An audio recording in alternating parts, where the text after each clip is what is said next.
often have an idea of what we want to bring into our life, have a vision of who we want to be, have a desire. But the biggest thing that's blocking us from stepping into that truth is the belief. Now, if these negative beliefs are very strong in you, then how can you possibly create a loving, joyous, prosperous, healthy life? Somehow your subconscious beliefs would always be contradicting you and making sure you do not obtain your goals. I find that resentment, criticism, guilt, and fear cause more problems in our bodies and in our experiences than anything else. These feelings come from blaming others and not taking responsibility for our own lives. You see, if we are all responsible for everything that happens in our lives, then there is really no one to blame. Whatever is happening out there is only a mirror of our own inner thinking. When we have a problem, a difficulty, a struggle that is located inside, and we're looking for the solution outside, someplace outside of ourselves. It would be like going to the doctor and telling him all of your symptoms. And the doctor says, oh boy, you've got a lot of symptoms. And he starts writing out prescriptions. You need a prescription for this symptom, you need a prescription for that symptom. And finally, he gets this 4 or 5, and you go to walk out, and you say, well, I'd like my prescriptions. He said, no, I'll give this one to your mother-in-law, and I'll give this one to your neighbor, and I'll give this one to your daughter, and I'll give this one to your father. I mean, you're the one with the struggles and with the difficulties, expecting somebody else to change or something outside of you to get better in order for you to make your life work is something you have to really take a hard look at. It's in here. We have to feel love for ourselves and love for life in order for us to have love in our life. And so then to instruct people how to teach their body emotionally how that future could feel like before it's made manifest. If they do it properly, their body as the unconscious mind begins to believe it's living in that future reality in the present moment. And they're beginning to signal new genes in new ways that begins to change their body to look like the event has already occurred. Yeah. So we need new ways of thinking, new ways of living, and it comes down to something very simple. The most simple is about love. The bottom line, do we love ourselves enough to live our lives in a way that gives our bodies what they need to do what they know how to do really well? Do we love ourselves enough to live and to think in a way that allows the best version of ourselves and the best versions of our families and communities to come forward? So when you stand in this place of knowing that if this time-space reality has created within you a desire for something, this time-space reality will deliver the goods to you. So when you stand in that knowing and then you couple it with your belief in your righteousness or worthiness to receive it. When you're putting in a wish and a desire, put it in as if you already have it. I am healthy. I am a good relationship person. I have a great job. What's that? I say, it's like I already have it. And yet most people don't have it. So they'll say, I want a great job. I want a great relationship. I want to be healthy. And I go, make a recording of those words. We just said that. I want to be healthy. Today, right now, Tuesday, we're going to make a recording. I say, now come back in 1 year and let's push the button on that recording. And we come back a year later and it says, I want to be healthy. I go, it's a whole year and you still want to be healthy? Still don't have it, right? You didn't say I am healthy. All you're emphasizing, I have a desire to be healthy. I want to be healthy. I have a desire to be healthy. And I go, you can have that desire the rest of your life. You're not going to get healthy. You want to be healthy, you say, I am healthy.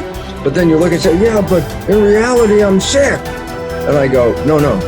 The function of the mind is to take the program and turn it into reality. So if I am sick, but I put a program in, I am healthy, the mind looks, like, well, wait a second, the program is I am healthy, but the body is not healthy, so what's the function of the mind? Create health in the body. It doesn't change the program, it changes the body. And so the idea is this, every time we put a program in, it has to be as if you already have it, in spite of the fact you could be dying of cancer. I go, I am healthy. It sounds kind of weird. And I go, don't worry about it. Just put it on I am healthy, because once it is a program, the function of the mind is to manifest it as reality. Mm-hmm. That's the part. And so my little caveat, you brought it up, I'm emphasizing it, and that was simply this, that whatever you're downloading, you have to say it as if you already have it.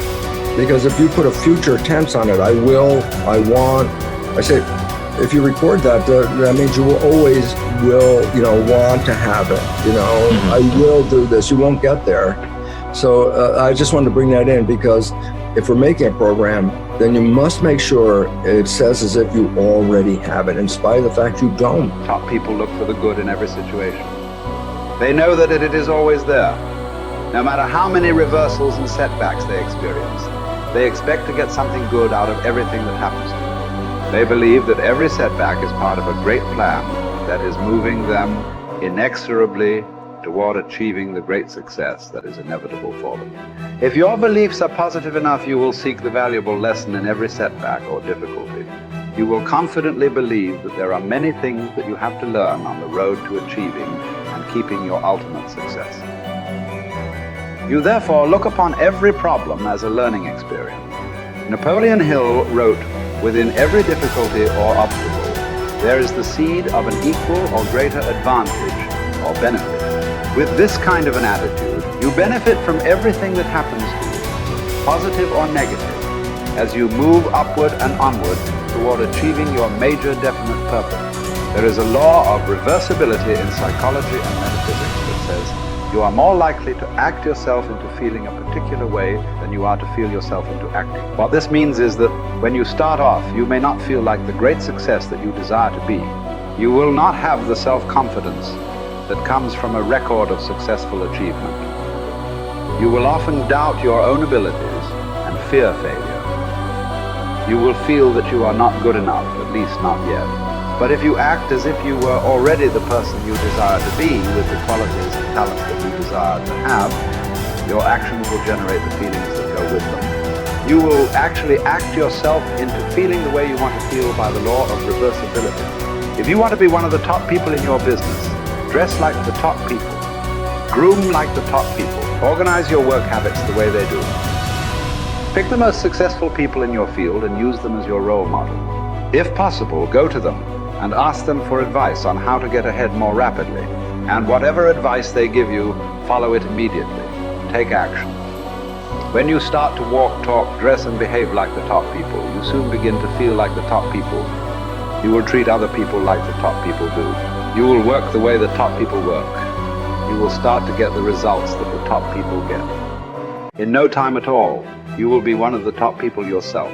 It may be trite to say fake it until you make it, but there is a lot of truth to it. Your main job in life is to create the mental equivalent within yourself of what you want to realize and enjoy in your outer world. Your focus must be on creating the beliefs within yourself that are consistent with great success you want to be in your outer world. You achieve this by challenging your self-limiting beliefs, rejecting them, and then acting as if they did not exist.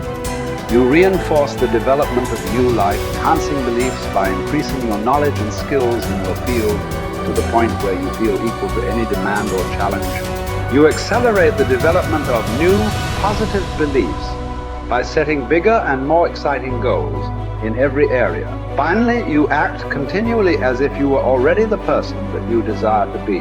Your aim is to reprogram your subconscious mind for success by creating the mental equivalent in everything you do or say. Momentum develops the mindset. Momentum conditions the mind to confidence.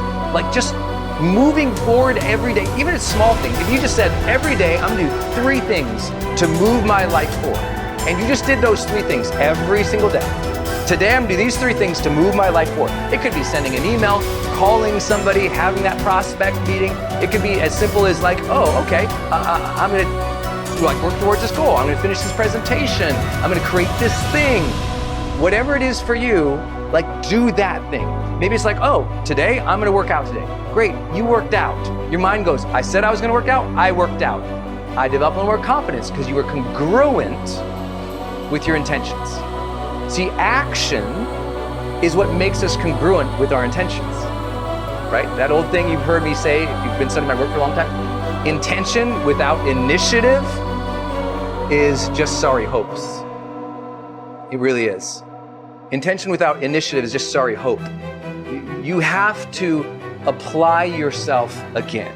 And I know you already know this. Listen, a lot of people watching this, you're already a confident person. Okay, what's the next level of action that will raise you up to the next level of success? What's the next level of action and bold decision making that will change your life? I know you might already be a confident person, so what's your next level of action? Well, Brendon, I already feel confident going up and talking to a person. Great, now go up and talk to 4 people. Good job. Okay, well, Brendon, I already feel good, trying to put out this message. Great, do it again, be more vulnerable. Oh, Brendon, I already feel good, I started the business and I built to this. Great, double the business, let's see you do it. So when you challenge yourself to take actions that are a little bit outside your pay grade, a little bit outside your comfort zone, and you actually follow through, congruence comes in and you go, I set that intention, it was hard, I took the challenge, and I made it happen. That's it. That's really, truly it.